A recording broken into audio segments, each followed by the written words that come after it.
দেখাচ্ছি। আপনাদেরকে ইন্ট্রোডাকশন দিতে হবে, ফিচার্স দিতে হবে প্রত্যেকটা প্রোডাক্টের, তার প্রোজ অ্যান্ড কন, কনক্লুশন আমি সবই দেখাচ্ছি, একটু একটু করে সব দেখাচ্ছি। এখন দেখেন, আপনি যখন লিখবেন, আপনার যারা কম্পিটিটর আছে না, আপনার কম্পিটিটর এই যে বললাম না টপ 5 আপনারা নেবেন, মনে আছে টপ 5 নেবেন আপনারা, তো তারা কি দিছে, তারা আগে 5টা পড়ে নেন, তারা কি দিছে 5টাকে পড়ে নেন, তারা যা যা দিছে আপনারা সবটাই দিবেন, মনে থাকবে। এই টপ 5 যারা যা যা ইনক্লুড করছে আপনারা সব দিবেন। এদের থেকে 10 থেকে 12টা মানে দেখবেন অনেকগুলোই দেখবেন যে একই রকমই পার্টস আপনারা পাবেন, একই রকমই পার্টস আপনারা পাবেন, মানে দেখবেন একই ব্র্যান্ডের পার্টস পাবেন। ওই সেম ব্র্যান্ডেরই পার্টস আপনারা কি করবেন, ঘুরে পেঁচা লিখবেন। কথা বলতে পারছি? ঠিক আছে, সো এটা তো ক্লিয়ার। আমি জাস্ট ইন্ট্রোডাকশন দিচ্ছি, তো আপনি দেখবেন আপনার কম্পিউটারটা কতটুকু ওয়ার্ডের ইন্ট্রোডাকশন দিচ্ছে। এই যদি 100 দেয়, এই যদি 50 দেয়, বা এই যদি 500 দেয়, আপনি ওরকম চেষ্টা করবেন যে 250-300 ওয়ার্ডের ইন্ট্রোডাকশন দেওয়ার জন্য, তাই না? তাহলে তো গুগলের কাছে আপনি কি করতে পারবেন না। যেমন এই দিচ্ছে মনে সর্বোচ্চ 100 ওয়ার্ডের একটা ইন্ট্রোডাকশন, 100 হবে না, ঠিক আছে। তারপর দেখেন এ খুব বেশি একটা ইন্ট্রোডাকশন দিছে, হ্যাঁ এ তেমন একটা ইন্ট্রোডাকশন দেয় নাই। তো আপনি দেখবেন যে কার ইন্ট্রোডাকশনটা ভালো, যার ইন্ট্রোডাকশনটা বেশি বড় হয়েছে তার থেকে একটু বেশি দেওয়ার চেষ্টা করবেন প্রত্যেকটা পার্টে আর কি। এখন আমরা ইন্ট্রোডাকশন দিলাম, আপনি এই 5টা প্রথমে পড়ে আপনার মতো করে আপনি সুন্দর করে লিখবেন। এখন বিষয় হচ্ছে ভাই তাহলে প্রোডাক্ট রিভিউ নিয়ে কি করবেন। হ্যাঁ,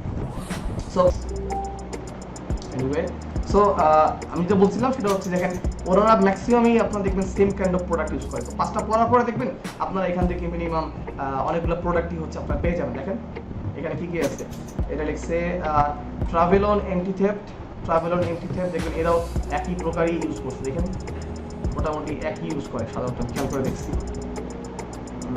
এই দেখছেন travel on anti theft. So এখান থেকে আপনার 10টা প্রোডাক্ট চুজ করবেন, এটা অনেকগুলো দিচ্ছে, আপনার 10টা করলেই হবে। 10টা প্রোডাক্ট চুজ করার পরে প্রত্যেকটা প্রোডাক্টের ফিচার্সগুলো লিখবেন, একটা ইন্ট্রোডাকশন লিখবেন, ওই সেম যেভাবে আমি ইন্ট্রোডাকশন আপনাদের লেখা শিখেছি। তাহলে বলতে পারেন ভাই আমরা ফিচার্স কি এখান থেকে দিব? হ্যাঁ, ফিচার্স আপনারা এখান থেকেও নিতে পারবেন, এখান থেকেও আইডিয়া নিতে পারবেন, অথবা কি করতে পারেন, অ্যামাজন আছে, যেখানে এরা অ্যামাজনের কথা বলছে, এখানে ক্লিক করবেন, করার পরে দেখেন এখানে অ্যামাজন আপনাকে ফিচার্সের কথা বলছে। দেখেন এখানে অ্যামাজন আপনার ফিচার্সের কথা বলছে, দেখেন যে ফিচার আছে, এই ফিচারগুলো আছে। এখানে আবার ধরে কপি পেস্ট মারবেন না, এখানে কি লেখা আছে, লকিং মেইন কম্পার্টমেন্ট। হ্যাঁ, আপনি বলতে পারেন যে it has a compartment locking system, এক কথা না? এইভাবে করে আপনারা প্রত্যেকটা ফিচার দিবেন, এখানে ইন্ট্রোডাকশন দিবেন, এরপরে ফিচার্সটা দিবেন। হ্যাঁ, তারপরে ফিচার্স দেওয়ার পরে কি আছে বলতো, নেক্সটে প্রোজ অ্যান্ড কনস, তাই না? একটা ভালো দিক, একটা খারাপ দিক। তো দেখেন এই সেম জিনিসটা আপনারা কি করতে পারেন, আপনারা যদি আপনারা এই যে প্রোজ দেখতে কনস দেখতে, এখান থেকে আইডিয়া নেবেন, এখান থেকে আইডিয়া নিয়ে আপনারা ইজিলি লিখতে পারবেন না? যদি মনে হয় যে ভাই অনেক জায়গা তো দেখলাম যে আইডিয়া নাই, তখন কি করবো? কোনো সমস্যা নাই, এই ফিচার্স থেকে যেটা সব থেকে ভালো, দেখেন এই যে লাস্টে আসলে কমেন্ট করে না মানুষ, কমেন্ট, এই কমেন্টগুলো দেখবেন, এই যে যারা 5টা রিভিউ আছে তাদের কমেন্টগুলো পড়তে পারেন, তারা কি নিয়ে খুশি হয়েছে। অনেকে বলছে এটা small size and shoulder to carry, তাহলে একটা প্রোজ হলো না, এটা ভালো দিক কি, এটা অনেক স্মল সাইজ এবং এটা ক্যারি করতে অনেক সুবিধা, মজার না?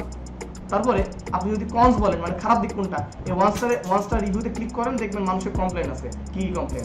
ঠিক আছে কি বলছে, স্ট্র্যাপ ব্রোক, মানে হচ্ছে যে আপনার যে বেল্ট থাকে সেই বেল্টটা ভেঙে যায়। তো বলতে পারেন যে এটার একটা মানে বেল্ট ভাঙার একটা ঝামেলা আছে, এটা আপনি বলতে পারেন, ঠিক আছে। কিন্তু মনে রাখবেন যেহেতু রিভিউ কন্টেন্ট দেখতেছি, আমাদের মেইন উদ্দেশ্য কিন্তু মানে ভালো কিছু লেখা না। আপনি খারাপ কিছু বেশি লেখান তাহলে কিন্তু কেউ ওই লিঙ্কে ক্লিক করে এটা সেল হবে না, কথা বলতে পারছি। তো দেখেন এরা কিন্তু প্রস দিছে অনেকগুলা, কনস দিছে একটা, তারপরে দেখছেন। সো প্রস দিবেন বেশি, কনস দিবেন একটা বা দুইটা, ঠিক আছে? ক্লিয়ার সবাই? আচ্ছা, তো প্রোজ এন্ড কনস মোটামুটি ক্লিয়ার। লাস্টে একটা কনক্লুশন দিতে পারেন, কোনো সমস্যা নাই। এখন বলতে পারেন যে ভাইয়া এফএকিউ কোথা থেকে নিব? সেম একই জিনিস ছিল, বেস্ট পার্টস ফর ট্রাভেল। এখানে দেখেন পিপল অলসো আস্ক নামে একটা সেক্টর থাকে, যদি না আসে আপনি যেটা করতে পারেন, যদি না আসে সেটা কি করতে পারেন, ওই যে আমরা স্টোরি বেস শিখছিলাম না, স্টোরি বেস মনে আছে? স্টোরি বেস হচ্ছে দেখেন আপনার যারা কম্পিউটার আছে সেই কম্পিউটাররাও দেখেন লাস্টে এফএকিউ দিচ্ছে, এখানে তুমি নিতে পারেন। যেমন এরা দেয় নাই, সম্ভবত এই দিছে,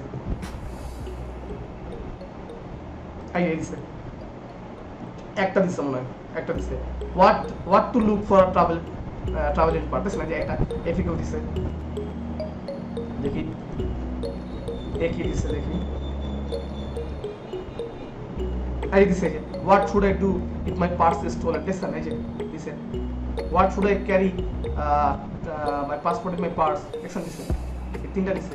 তো এটা তিনটা দিলে আপনার চারটা দিবেন, কেমন দেখেন এখান থেকে আপনি নিতে পারেন সুন্দর করে, ঠিক আছে, অথবা ফ্রেজ থেকে নিতে পারেন, সেটা আমি পরে ক্লাসে দেখাবো ফ্রেজ থেকে কিভাবে নিতে হবে। ওকে, ফ্রেজ থেকে কিভাবে নিতে সেটা পরে দেখাবো। আমাদের এটা দুইভাবে মানে আজকে একটা ক্লাস শেষ না, আমাদের দুইটা ক্লাস লাগবে এটা শেষ করতে, ঠিক আছে, একটু বড় তো। ওকে, সো এটাও মনে হয় দিছে মনে হয় না, আমি জানি না, এটা দেয় নাই, সাধারণত এটা দেয় নাই, সো ফলো করে লাভ নেই, বাট আমরা অবশ্যই এটা দিব, এটা আমাদের নিয়ম দিতে হবে, ঠিক আছে। আচ্ছা, এরপরে কি, এরপরে হচ্ছে যে আমরা প্লাগারিজম চেক করলাম, মানে গ্রামাটিক্যাল মিস্টেক আমরা চেক করি, তাই না, আমরা যে আর্টিকেলটা দেখলাম আর কি। সো চলেন আমরা গ্রামাটিক্যাল মিস্টেক চেক করে আসি। তো গ্রামাটিক্যাল মিস্টেক চেক করার জন্য যেটা আমরা করবো সেটা হচ্ছে আমরা একটা গ্রামারলি প্লাগইন আছে, একটা আপনি যদি গুগলে লেখেন grammarly.com, এখানে আসবেন, হ্যাঁ, এখানে এসে আপনি একটা ফ্রি অ্যাকাউন্ট খুলবেন। ফ্রি অ্যাকাউন্ট মোর দেন এনাফ, 70% এরর চেক করে দেয়। আপনাদের কাজ হলো আজকে থেকেই লেখা শুরু করে দেওয়া, মানে টুকটাক করে কিওয়ার্ডগুলো যেগুলো বাছাই করছেন সেগুলো নিয়ে লেখা শুরু করে দেওয়া, কেমন। তারপরে তো আমরা আরো অ্যাডভান্স কিছু দেখাবে বলছি না, তখন আস্তে আস্তে আমার সাথে অ্যাড করে দিবেন, কথা বলতে পারছি।